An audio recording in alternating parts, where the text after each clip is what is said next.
que es del siguiente tenor: Santiago, 22 de diciembre de 2022. Esta sala del cuarto 23. tribunal... Perdón, disculpa, que día 23, sí. Santiago, 23 de diciembre de 2022.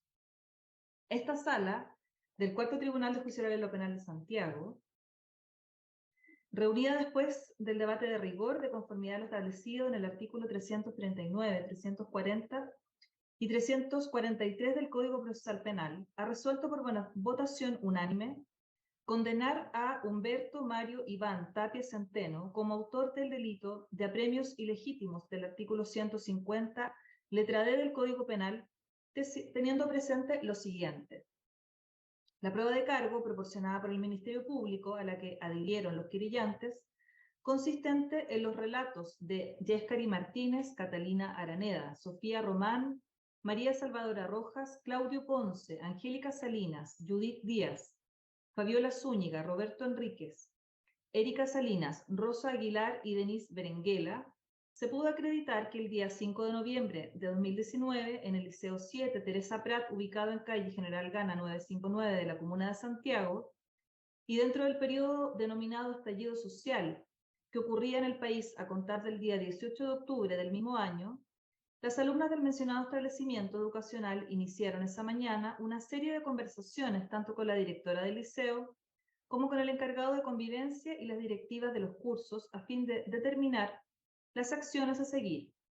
Posterior a ello, la señora Berenguela citó una reunión en la sala de profesores con los docentes a fin de informarles los acuerdos a los que habían arribado, momento en que las alumnas comenzaron a movilizarse ya que habían efectuado una asamblea en la cual acordaron la toma del colegio, por lo que estaban trasladando sillas hacia las rejas de este y manifestándose a viva voz, lo que llevó a la directora Berenguela a disponer la custodia de los libros de clases y otros documentos que ella consideraba importantes, por lo que varios docentes y paradocentes, junto con Berenguela, se dirigieron a las oficinas de dirección del liceo, lugar donde ya había un grupo de alumnas que exigían la salida de las personas que estaban en dichas dependencias, lo que hicieron no solo a través de gritos, sino también con golpes a las puertas, rompimiento de vidrios y lanzamiento de agua, lo que se intentó contener por algunos profesores, lo que si bien no se logró, al menos, ellos mismos señalaron, permitió bajar un poco la intensidad de la manifestación, haciendo énfasis en que no fueron agredidos en ningún momento.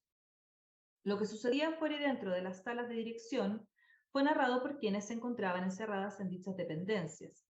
Es así como Erika Salinas, Rosa Aguilar, Claudia Pinochet, Denise Berenguela, María Jaque y Silvia Salas indicaron los motivos por los cuales llegaron a dichas dependencias, señalando que en un momento cerraron las puertas con llave, lo que exacerbó los ánimos de las estudiantes que se encontraban fuera, sintieron cómo lanzaban objetos, quebraban los vidrios y golpeaban la puerta, situación que les generó mucho temor, por lo que decidieron comunicarse con la DEM a fin de preguntar qué debían hacer, institución desde la cual les dijeron que trataran de llamar a carabineros, lo que realizaron, quienes llegaron minutos después, golpeando la puerta, identificándose como tales para proceder al desalojo de las 13 personas que se encontraban dentro. Dicho desalojo, según narraron los testigos, se efectuó por un pasillo que comunica las mentadas oficinas con una salida posterior del liceo que da hacia calle Chiloé. Es así como los testigos Catalina Araneda, Francisco Chandías, Sofía Román, Salvadora Rojas, Daniela Malinarich, Angélica Salinas, Judith Díaz, Fabiola Zúñiga y Erika Salinas indicaron que, posterior a la entrada de carabineros, ellos ordenaron que debían salir, para lo cual se formaron en una especie de fila siendo escoltados por los funcionarios policiales para dirigirse por el pasillo hacia calle Chiloé. También se dio cuenta que cuando Carabineros hizo entrada al colegio, las niñas que estaban cercanas a las oficinas de dirección y otras se replegaron hacia el patio del colegio gritando improperios, los que aumentaron cuando vieron salir a la directora Berenguela acercándose a un grupo de ellas hacia el pasillo. En cuanto al lanzamiento de objetos contundentes hacia carabineros y docentes al momento de la salida, la prueba ha sido variada a su respecto, ya que los testimonios aportados en juicio van desde una lluvia de piedras hasta que nada era lanzado. Sin embargo, al respecto es menester señalar que si bien se incorporó una fotografía que dio cuenta del lanzamiento de un objeto contundente que podría tratarse de una piedra, No es menos cierto que hubo un apoderado, Patricio Guerrero Carrasco, que ingresó al liceo a buscar a su hija, junto con carabineros, atravesó el pasillo por donde se efectuaba la evacuación, indicando que solo se lanzaba gravilla, que de dicha supuesta agresión solo resultó lesionado un carabinero, el mayor Silva, con un hematoma en el codo, y que la capitán Malinaritz, según sus propios dichos, se encontraba a 2 metros del mayor Tapia, enviando mensajes por WhatsApp dando cuenta de las operaciones que estaban realizando en ese momento. Mientras se efectuaba el desalojo que, como se dijo, fue por el pasillo que terminaba la salida que daba calle Chiloé y que fue el momento en que se efectuó el disparo que lesionó a 2 estudiantes, se contó con variados testimonios al respecto. Por un lado, con el de las 2 alumnas víctimas, esto es, Yescari Martínez y Catalina Araneda, señalando la primera que estaba en la cancha, que cuando vio el ingreso de carabineros se acercó un poco a gritar, momento en el cual sintió un ruido, vio humo, corrió y después se vio la pierna izquierda que sangraba a través de su pantalón, el que presentaba un pequeño orificio a la altura de su muslo. Mientras que Catalina señaló que cuando sacaban a las personas que estaban en las oficinas de dirección, muchas niñas corrían por el colegio y escuchó el disparo, sintiendo, comillas, como si una caja de agujas le hubiera pegado a las piernas. Pero todos los testigos fueron contestes en que, ya habiendo salido todas las personas que estaban en las oficinas de dirección, sin perjuicio que algunas volvieron a entrar al establecimiento por su propia voluntad, el carabinero que llevaba un arma tipo escopeta antidisturbios se devolvió, cargó su arma y efectuó un disparo orientado hacia el suelo, en un espacio de tierra que se ubica entre el pasillo y el patio donde se encontraban las alumnas. No solo quienes resultaron lesionadas, sino que mucho más, sumado a algunas docentes y paradocentes. Esta acción de disparar la escopeta antidisturbios fue presenciada y percibida no solo por las 2 alumnas heridas, sino que también por los testigos Sofía Román, Claudio Ponce, Angélica Salinas, Fabiola Zúñiga, Roberto Enríquez, Patricio Guerrero, Erika Salinas, Claudia Pinochet, Jimena Orellana y Silvia Salas, como también por los funcionarios de Carabineros, Francisco Chandía y Daniela Malinaritz, quienes estaban, como se ha señalado, cerca del acusado al momento de haber efectuado el disparo. Este accionar del acusado Tapia afectó a 2 estudiantes del liceo, las adolescentes Yescari Martínez y Catalina Araneda, provocando en Yescari una lesión en el muslo izquierdo y en Catalina en ambos muslos, lesiones que fueron finalmente atendidas en la posta central según dieron cuenta los DAU y los informes de alta urgencia respectivos incorporados en la audiencia. Ello sin perjuicio de los testimonios de Salvadora Rojas y de Jimena Orellana, quienes vieron las lesiones de las niñas al momento en que las sufrieron e hicieron las gestiones necesarias para que fueran atendidas en un servicio de urgencia. Asimismo, se acreditó con la pericia realizada por la psicóloga Alejandra Rodríguez las secuelas psicológicas de Catalina.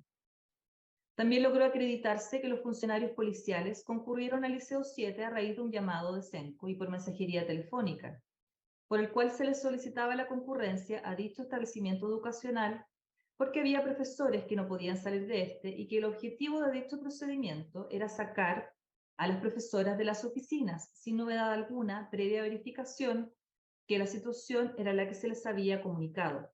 Así fue esto narrado tanto por el teniente Francisco Chandía como por la capitán Daniela Malinaritz. En cuanto a la normativa legal que regula el uso de la fuerza por parte de Carabineros, se introdujo a juicio una serie de normas que se refieren a ello, sumado a lo que indicó el subcomisario de la Policía de Investigaciones, Cristian Lizama. Es así como la circular 1832 indica que la facultad para el uso de la fuerza está dada por la Constitución Política de la República, por la Ley 18.961, por diferentes normas del Código Penal, como del Código de Justicia Militar, por el decreto número 1364, así como también por normas internacionales, señalando también que solo debe aplicarse cuando sea estrictamente necesario, de modo tal que personal de Carabineros debe aplicar, en la medida de lo posible, medios no violentos antes de recurrir al uso de la fuerza, tales como la utilización de tácticas de persuasión, negociación y mediación, y solo cuando fuera necesario emplear la fuerza mediante la utilización de los elementos o la adopción de las acciones de manera gradual y proporcional para el logro de sus objetivos, Asimismo, clasifica la colaboración o resistencia de las personas en 5 niveles, iniciándose con un cumplimiento de las indicaciones del carabinero sin manifestar resistencia, llegando hasta una agresión activa potencialmente letal, indicando asimismo que, frente a los distintos niveles de oposición o agresión, se pueden distinguir iguales niveles de uso de la fuerza que el personal de carabineros debe emplear, con criterios diferenciados y con una intensidad progresiva para vencer la resistencia o repeler la amenaza, también estableciendo 5 niveles del uso de la fuerza.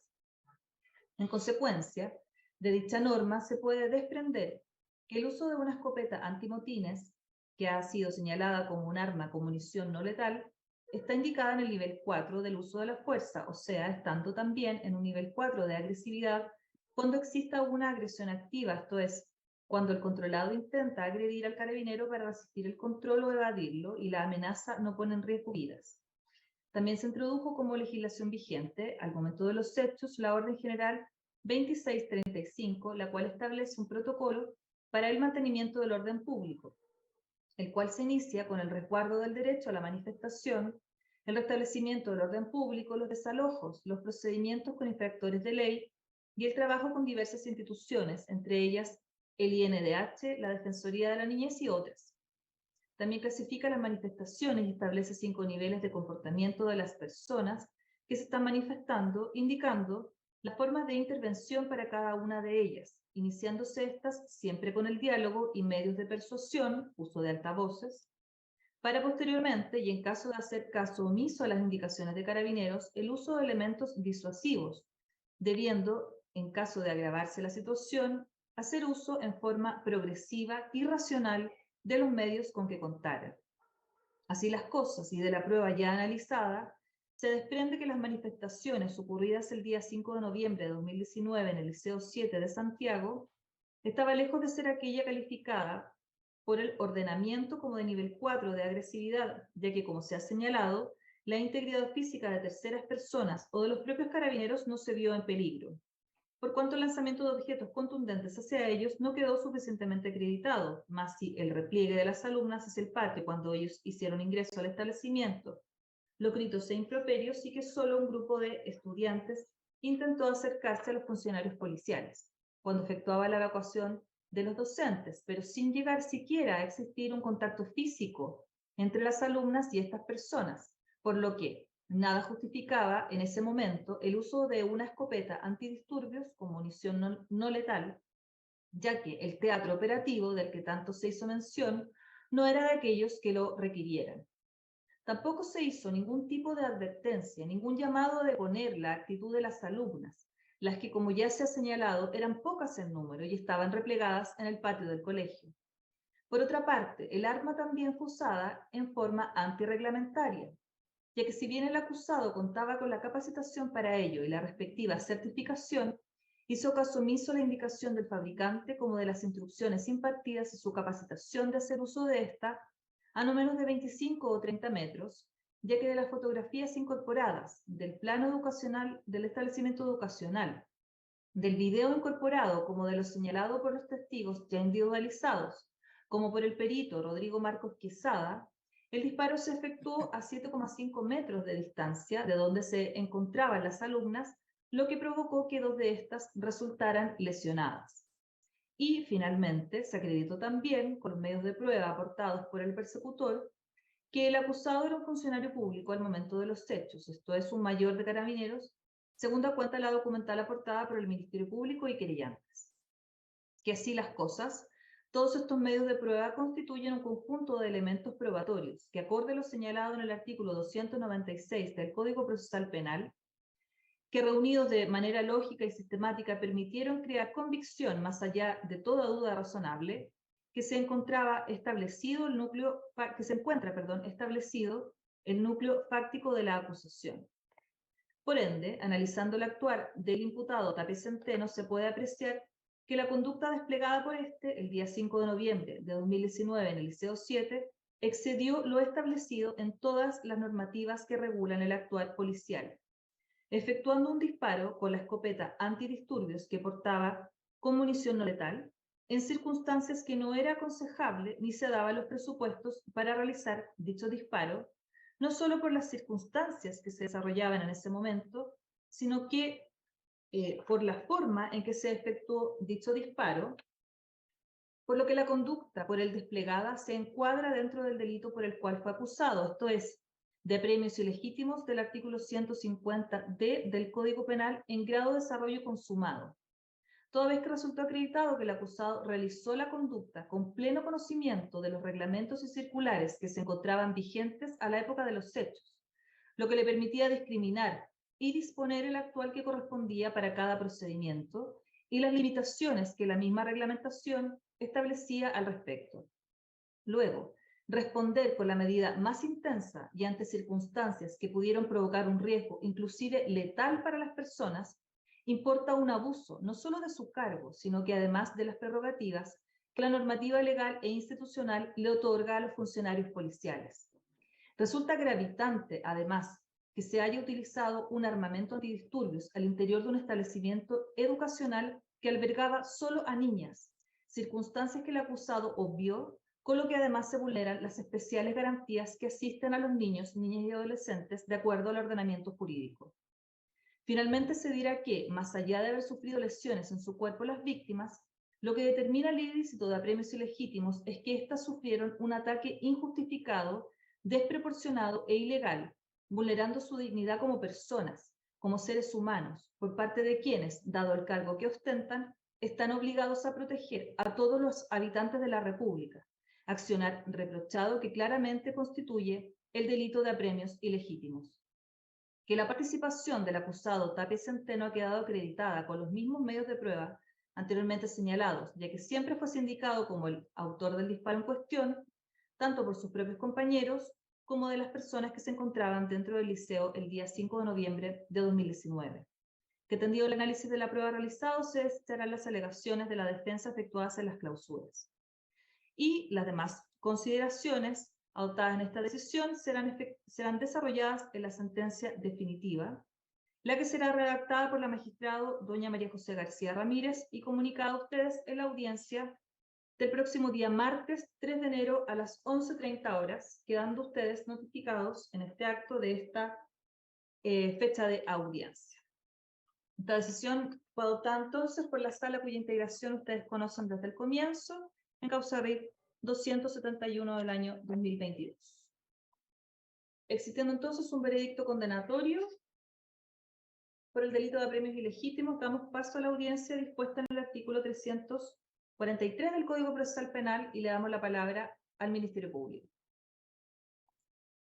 Señoría, respecto de circunstancias modificatorias de responsabilidad que puedan beneficiar o perjudicar al imputado, como ya se señaló en el auto de apertura, como ya venía en el auto de apertura, señoría, el Ministerio Público reconoció respecto del imputado la circunstancia atenuante del artículo 11, número 6, la cual obviamente mantenemos en esta etapa procesal, dado que en su extracto de filiación y antecedentes no tiene antecedentes prontuariales pretéritos. No hay otras circunstancias modificatorias de responsabilidad, ni agravantes ni atenuantes que reclamar, su señoría, ni reconocer. Y respecto de la pena solicitada, el Ministerio Público solicita entonces, habiendo solamente una circunstancia atenuante y no habiendo otras circunstancias, una pena de 3 años y 1 día con las accesorias legales correspondientes.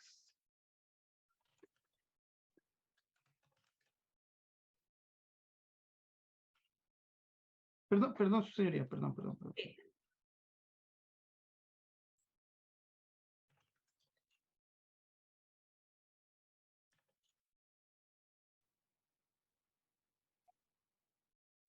Deme un segundo, señoría, ya está. Sí, por supuesto.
Sí, señoría, disculpe. Considerando la especial circunstancia del inciso segundo del artículo 150, letra D, tratándose de adolescentes las víctimas, vamos a mantener la pena solicitada en la acusación, señoría. 5 años de presidio menor en su grado máximo, accesorias legales y costas de la causa. Bien, que es la misma que está en la acusación. Es la misma que está la acusación, sí, sí. Vamos a dar entonces la palabra a la Defensoría de la Niñez. Gracias, su señoría. En Perdón, los mismos términos disculpe, expuestos por... Un momento, perdón, por que favor. se me cortó la señal. ¿Pidió entonces 5 años Sí, por el artículo, por el inciso segundo del artículo? Rectifiqué, su señoría. Había Esa cometido una no lo omisión. escuché bien. Sí, 5 años de prisión mayor será mínimo. Ya. la misma pena Y- de la acusación. Sí, ya. ¿Y ahora el querellante es la Defensoría de la Niñez? Defensoría de la Niñez, sí. Ya, gracias, disculpen. Sí, magistrado. En los mismos Daniel. términos expuestos... Sí, gracias, magistrado. En los mismos términos expuestos por el Ministerio Público, atendida las circunstancias establecidas en el inciso segundo del artículo 150D, es que la Defensoría de los Derechos de la Niñez solicita, como en la adhesión a la acusación fiscal, la pena de 5 años, considerando principalmente, como ya se ha señalado, que eran niñas y adolescentes las víctimas, y además acusando en esta pena, su señoría, la extensión del mal causado, sin duda, y por lo pronto la intensidad del bien jurídico que ha sido trastocado. Hemos hablado, y así se expuso, que el bien jurídico en este caso es la integridad personal, la integridad moral, también denominada por cierta parte de la doctrina, que en sí misma constituye un bien jurídico que contiene otros. Así es que se sostiene de que es un delito pluriofensivo.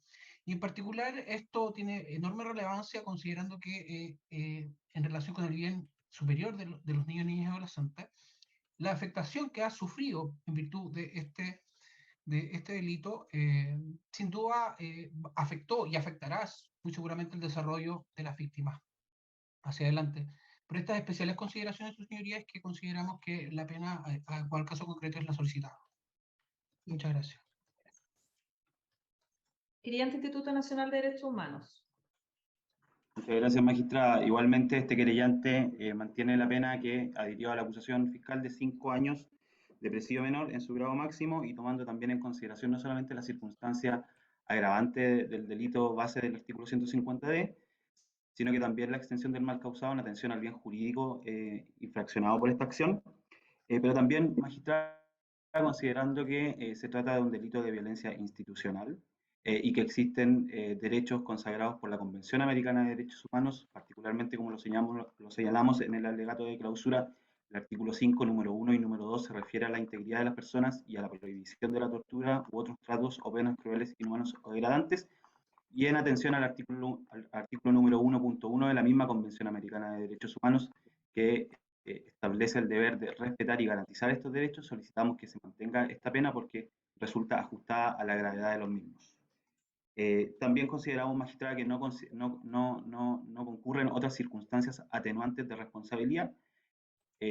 Se adhirió a la acusación en cuanto a que concurre únicamente la del artículo 11, número 6, y no concurren otro tipo de circunstancias atenuantes respecto a las cuales se podrá abrir debate si es que el tribunal lo estima así pertinente y la defensa lo solicita, pero por ahora adherimos a la pena solicitada por el Ministerio Público de 5 años. Muchas gracias. Gracias. Querellante por las víctimas. Magistrada, muchas gracias. En los mismos términos expuestos por el Ministerio Público y por ambos querellantes, en consideración también que esta querellante se adhirió a la acusación fiscal, por esta parte se solicita también la imposición de la pena de 5 años de presidio menor en su grado máximo, en consideración también a que son víctimas menores de edad, conforme a lo que se dispuso, se mencionó del inciso segundo del artículo 150, letra D. Muchas gracias. Bien, gracias. Señor defensor. Gracias, su señoría. Señoría, bueno, nosotros vamos a pedir en este orden. Primero, respecto a las circunstancias modificatorias de responsabilidad penal, 11.6, que está reconocida, vamos a pedir también se tenga por concurrente la 11 número 9. toda vez que, como ya el tribunal pudo apreciar, mi representado prestó declaración horas después en calidad de imputado ante la Policía de Investigaciones de Chile, conforme lo que dijo la perito número 3, entregó voluntariamente también muestras para que se hiciera el perfil químico de quien dispara, prestó declaración ante este tribunal, su señoría, una vez que tuvo conocimiento de las lesiones de las menores, dispuso la concurrencia policial a través de la CIP. Además, su señoría, la atenuante del 11 número 9, conforme la jurisprudencia lo ha señalado, debe concurrir en los casos que, y si me permite su señoría, señalar la sentencia de la Excelentísima Corte Suprema del 29 de abril del año 2011, rol 7153, que la cito muy brevemente.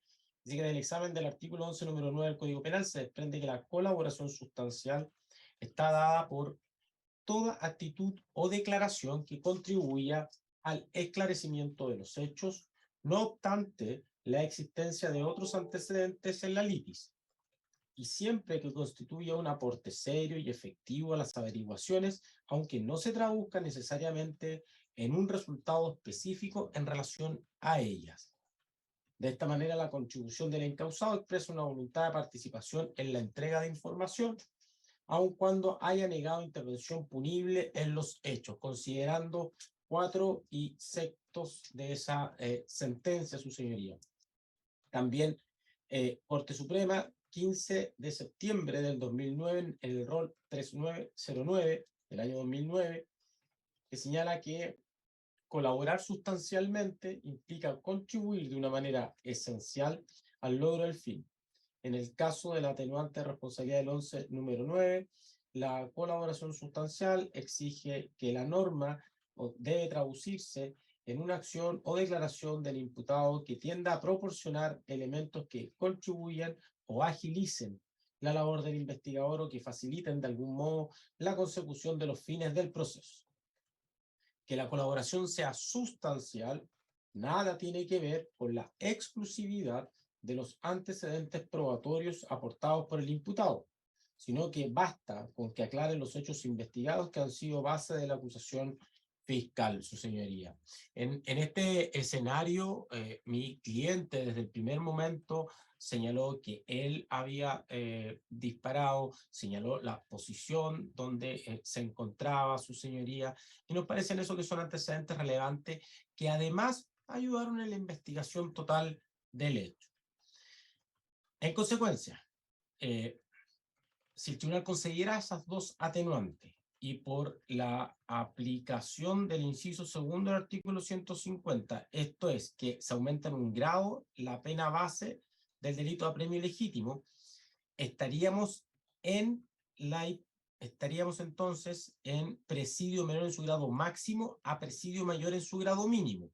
Estoy subiendo el bloque, su señoría, porque yo sé que hay otro, pero subo el bloque completo.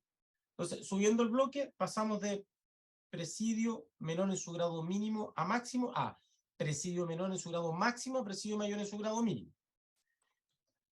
Como son dos atenuantes que estoy solicitando al tribunal tenga bien que concurran, y por aplicación del artículo 68, inciso segundo, como una pena divisible de 2 o más grados, yo pido que se rebaje en 2 grados, su señoría, la sentencia, la condena, y estaríamos en esa hipótesis en un presidio menor en su grado, presidio menor en su grado medio, su señoría.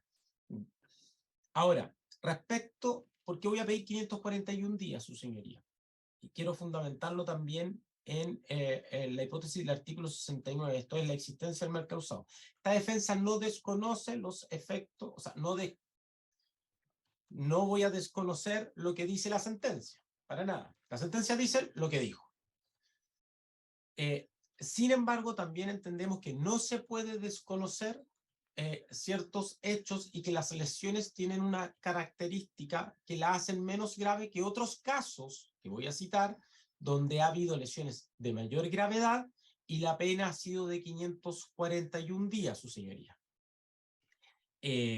Son lesiones de carácter leve, que como fueron en menores de edad, se reputan entonces menos graves, pero son lesiones que por lo menos al día de hoy no han afectado ni van a afectar severamente desde el punto de vista físico, su señoría, la salud de las hoy día ya adultas víctimas.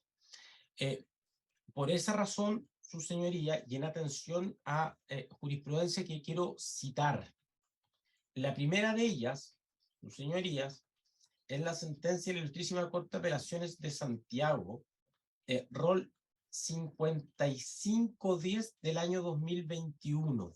Esta es una sentencia de reemplazo que proviene del 7º Tribunal Oral en lo Penal, en un caso, su señoría, donde se condena por tortura a 2 funcionarios policiales. El caso del 7º Tribunal Oral en lo Penal es el 62-2021. ¿Ya? Se modifica el fallo, se recalifica, pasa a premio legítimo y se condena a 541 días. Son 2 oficiales de la policía con 2 víctimas que son mayores de edad. Se lo digo porque ustedes van a leer el fallo, su señor. Y también, su señoría, existe el fallo dictado por el 13 Juzgado de Garantía de Santiago, 4102-2020. La gracia de este fallo, su señoría, es que lo conoce la Ilustrísima Corte de Apelaciones en la sentencia rol 448-2022. Y ese fallo, su señoría, confirma la pena desde que viene de garantía, su señoría, y establece una sanción única de 541 días. Este es el caso, sus señorías, de un carabinero que en un control le dispara en la pierna a una persona causándole fracturas, qué sé yo, lesiones graves. Y entonces la pena es de 541 días. Si su señoría no me concediera la segunda atenuante, y quedaríamos solamente con una, esta es la petición subsidiaria, voy a pedir entonces que esa atenuante, que es la irreprochable conducta anterior, conforme al artículo 68 bis, se me tenga por calificada. ¿Cuáles van a ser los antecedentes que quiero aportar, su señoría? Y que también van a ser los mismos antecedentes para solicitar la pena sustitutiva. Si me permite, quisiera comenzar con un informe social elaborado por la perito asistente social doña Zaida Garrido Valenzuela. Es un informe fechado de 16 de diciembre del 2022. Yo después lo puedo hacer circular para que lo tengan mis colegas y a usted también, su señoría, con los antecedentes, si fuese necesario, del currículum de la perito y esas cosas, por si el tribunal lo estimara procedente. Yo entiendo que como no es prueba... Tiene que aportarlo. Perfecto. Lo voy a aportar todo entonces, señoría. En lo medular de este informe, su señoría se da cuenta de la historia social y familiar de mi cliente. Tiene una hija menor de edad, que está en tercero básico, solamente le dan las iniciales FIPP, está casado con su cónyuge de toda la vida. Se hace un análisis del arraigo social y familiar que tiene. Hay antecedentes también de los deportes que ha practicado, etc. Y en lo más relevante, que son las conclusiones, su señoría dice, luego de la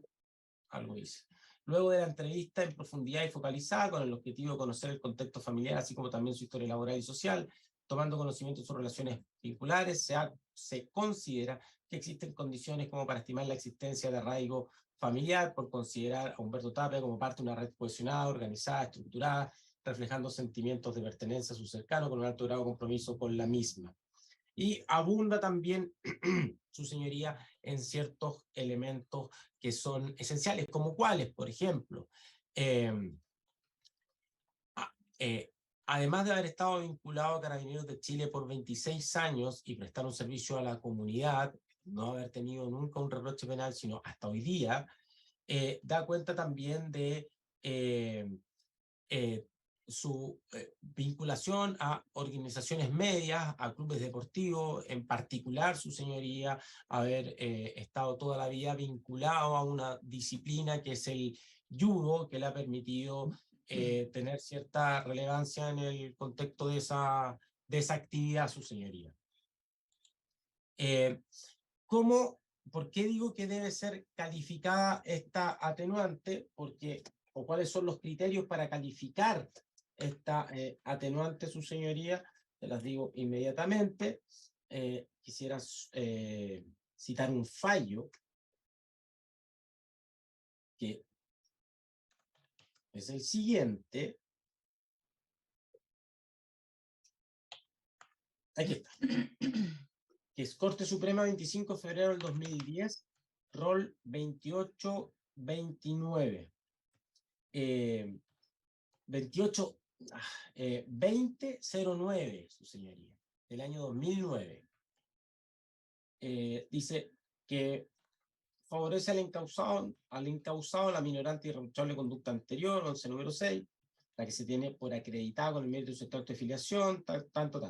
La que según los antecedentes que obran en autos, unido a las circunstancias de la edad del encausado, a la fecha de comisión de lo ilícito, el nivel de escolaridad que presenta, su desempeño laboral y que no consta en autos que con posterioridad a estos hechos haya vuelto a delinquir, se le tendrá por muy calificada, reflejándose así la pena un grado al mínimo, su señoría. Es decir, esta sentencia establece cierto marco que está sobrepasado con los antecedentes que yo he dado en relación a don Humberto Tapia. Yo entiendo que esto es una facultad exclusiva de los jueces del fondo, de ustedes, sus señorías. Y por tanto, y por esa razón es que he querido argumentar con este informe social, que es más abundante, pero se lo voy a entregar a usted por cuestiones de tiempo, no lo voy a leer completo.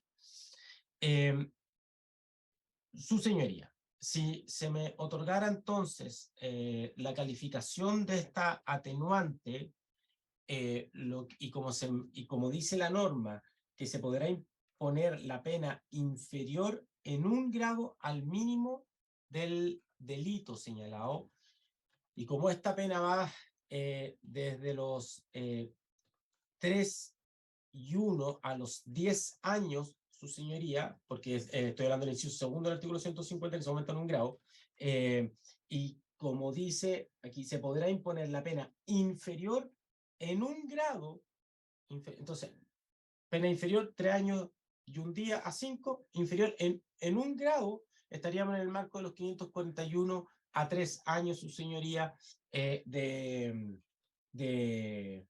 pena. Y ahí yo voy a pedir, su señoría, también los 541 o que lo que estime procede en derecho conforme a la extensión del mal causado a su señoría. Esas son las dos peticiones que tengo de marco de pena, ¿ya? Si no se me da ninguna de ellas, que se mantengan los 5 años, si no se me da ninguna de ellas, y cómo voy a estar en el borde de los 3 años y un día y 5 años, que ese sería el marco en el cual se podría mover el tribunal, voy a pedir entonces 3 años y un día a su señoría. Ahora sí, en cualquiera de las hipótesis que el tribunal pueda plantear, desde que me concedan de las dos atenuantes o no me concedan nada, voy a solicitar si se me sustituye la pena. Y se me sustituye la pena, nuevamente me tengo que poner en hipótesis. Si el tribunal me da los 541 días o cualquier pena inferior a 3 años, conforme al artículo 4 de la 18.216, remisión condicional. Si el tribunal no me da ninguna de las dos peticiones y mantenemos la pena en los 5 años, voy a pedir que me bajen un poquito la pena, pero como vamos a estar en ese marco, su señoría, voy a pedir entonces la libertad vigilada, que sería en este caso, si me dan los 5 años, voy a pedir libertad vigilada intensiva conforme lo que prescribe entonces el artículo 15 bis. Y para eso, para fundar además la libertad vigilada, voy a acompañar el informe social con todos los antecedentes, sus señorías, que hay. Ahí hay antecedentes también que van de una menor de edad, que van en tercero básico, entonces, para que no... Entendemos que son Sí. los mismos antecedentes personales, familiares y que dan cuenta del arraigo que usted ya citó. Sí, su señoría. Ya. Por ¿Algo más? último, sí, por último, que no se me olvide, las costas. Voy a pedir, su señoría, que se nos releve, porque si bien es cierto, y se leyó la sentencia, la entendimos a cabalidad, entendemos que había un marco para litigar, litigar correctamente y tratar de demostrar lo que nosotros creíamos como defensa. No, en ningún caso creemos nosotros fue una defensa temeraria. Y por esas razones es que solicito también se nos releve del pago de las costas procesales. Eso es lo Bien. que yo puedo pedir, su señoría. Gracias. Bien. Vamos al traslado de los acusadores en relación a 11.9 y cumplimiento fiscal.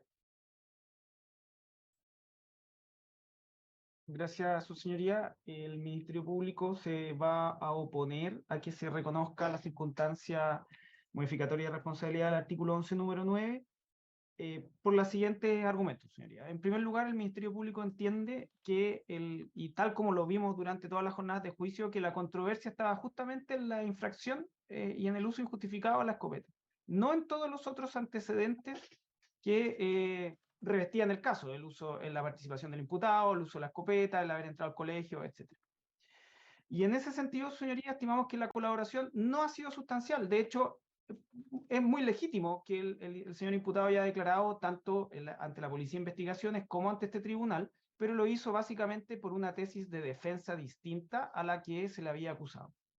Y en este sentido, señoría, quiero hacer presente que quizás el mejor estándar de reconocer si una colaboración es sustancial o no es sustancial lo encontramos en nuestro propio ordenamiento jurídico, en particular en el artículo 406, que dice que en el fondo, cuando se llega al abreviado y por lo tanto se puede reconocer la circunstancia modificatoria de responsabilidad del artículo 11, número 9, es cuando el imputado acepta los hechos de la acusación tal y cual como vienen formulados. Si bien es cierto, no aplica al caso del juicio oral, pues estamos hablando de un juicio abreviado, lo estoy hablando como un estándar.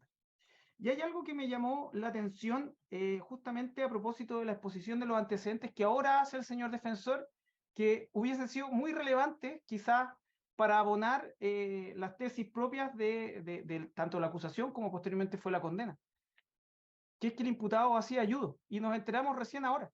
Y el judo per se es una técnica de reducción sin causar lesiones a quienes atacan.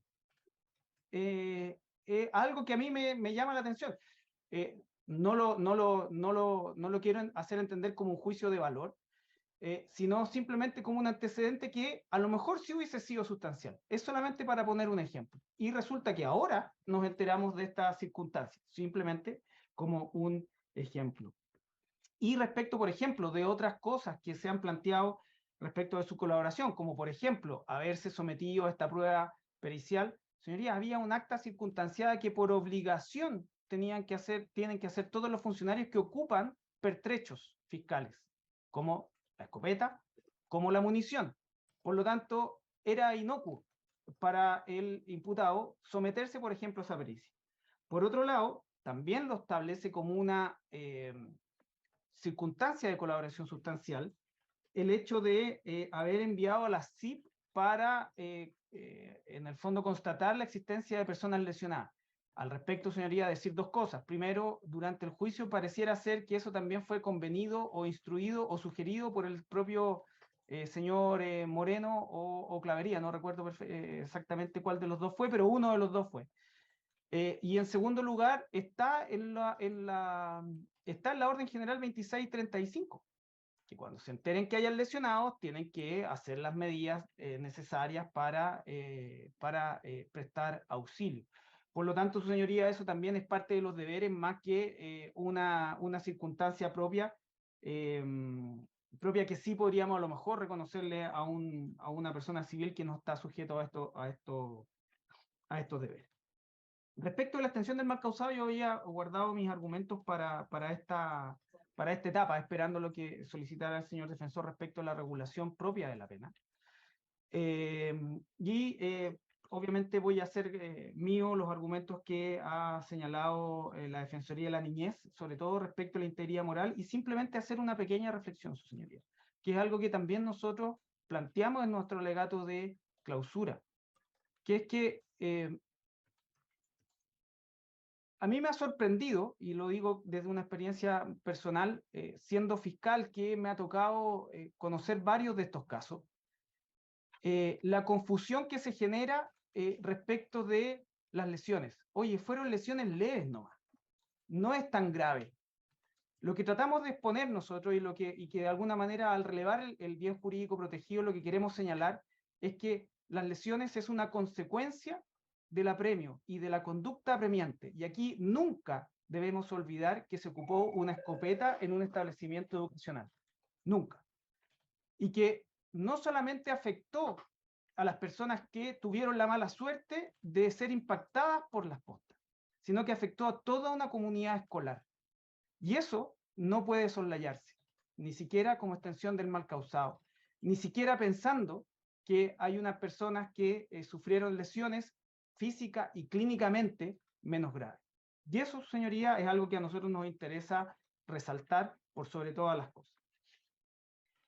Por lo tanto, señoría, estimamos que, dadas estas explicaciones, dadas estas justificaciones, la pena que se ha solicitado por la parte acusadora permite ser recorrida hasta el techo que nos permite, digamos, la existencia de una sola atenuante, fijándola entonces en los 5 años de presidio menor en su grado máximo.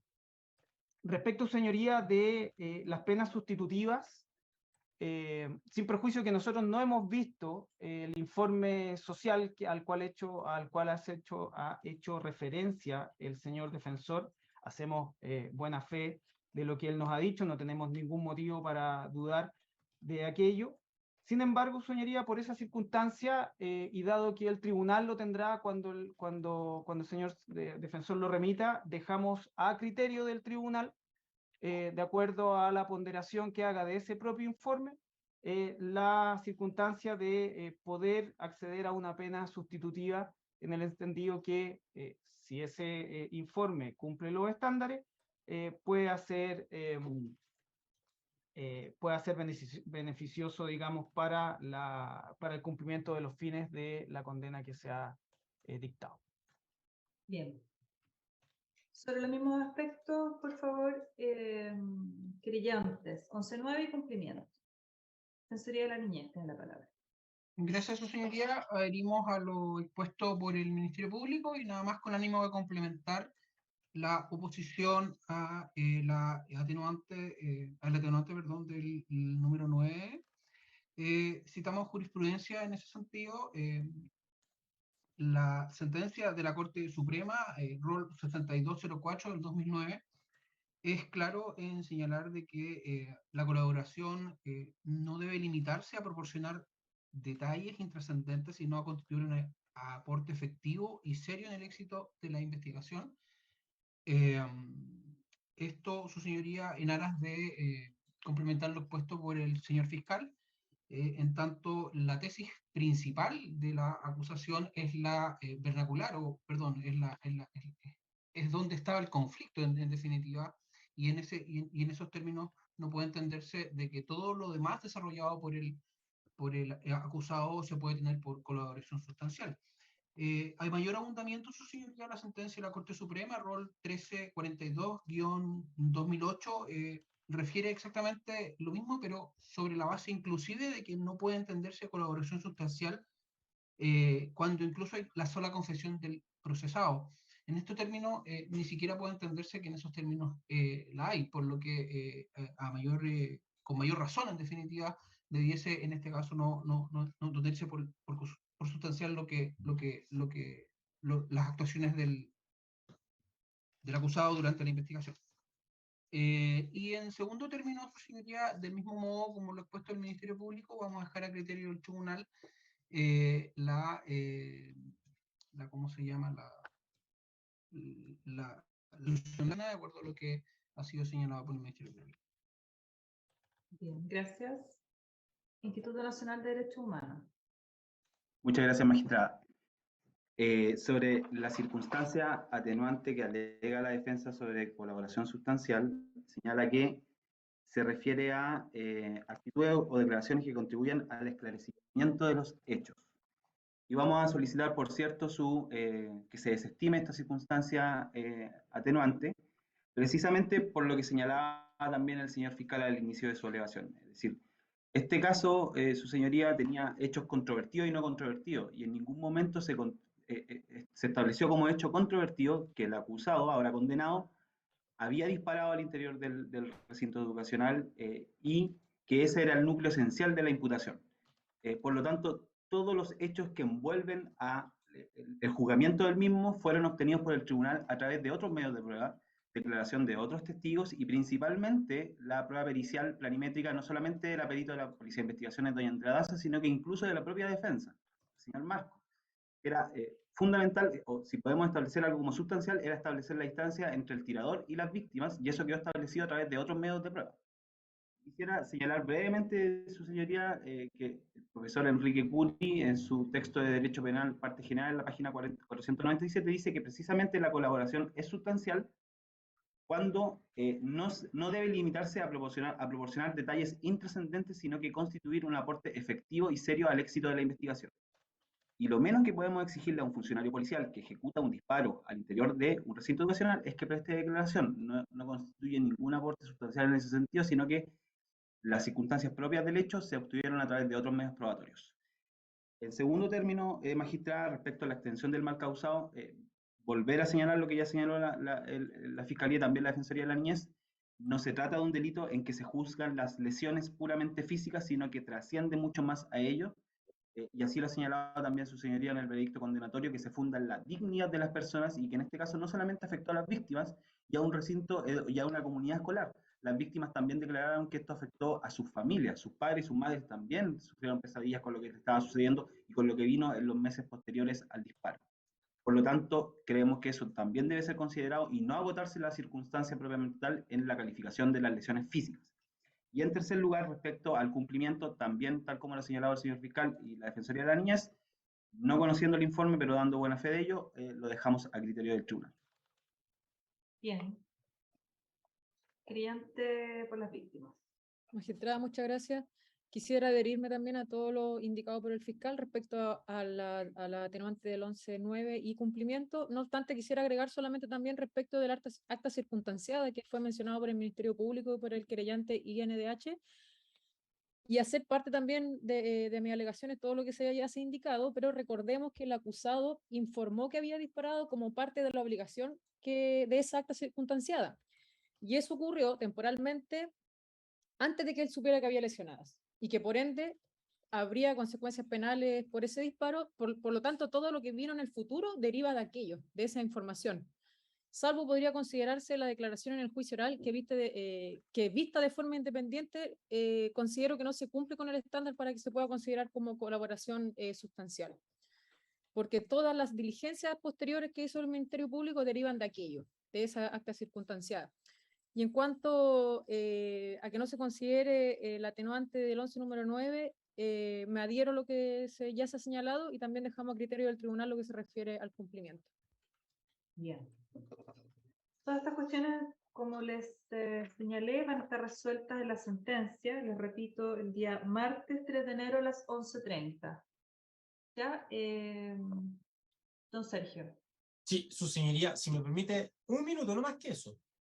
Porque hay dos cosas que me parecieron muy relevantes, una de las que dijo el Ministerio Público y lo otro el INDH, sobre todo para fundar el 11.9, su señoría.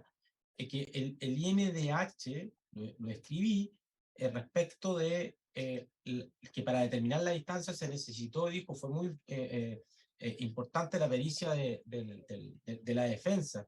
O sea, la defensa, el imputado solventa una pericia se determina algo que es relevante para uno de los querellantes y eso tampoco va a ser considerado colaboración sustancial. O sea, ¿qué tipo de argumento va a ser eso? Si me están diciendo que la propia defensa costeó la pericia que sirve para determinar la distancia. Y por otro lado, su señoría, no puedo dejar de decir que respecto a lo que dijo el Ministerio Público en cuanto a que para determinar la extensión del mal causado, los efectos en las menores de edad, eso es un non bis in idem porque eso está recogido en el aumento de pena del 150 letra D, inciso segundo, su señoría. Yo sé que el tribunal lo sabe, pero igual tenía que decir. Bien. Reitero que todo esto va a quedar resuelto en la sentencia 3 de enero a las 11:30. Desde ya, ¿hay alguno de ustedes que quiera manifestar desde ya excusarse de esa audiencia? Ninguno, ya. Yo voy a Bien. estar. Bien, ponemos término con Magistrada, ello. disculpe, solo una petición. ¿Se puede remitir audio del veredicto? Por favor. Sí, por supuesto. Muchas gracias. Ahí le pedimos a don Héctor que les haga saber cómo. A nosotros a veces nos mandan un link para WeTransfer. No, ignoro cuál sería la fórmula para ustedes, pero no tenemos ningún inconveniente de que tengan acceso a lo registrado en el día de hoy.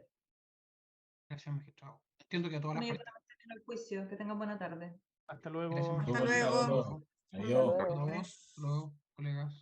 Luego. Don Héctor, ¿nos pueden Hasta enviar a luego. sala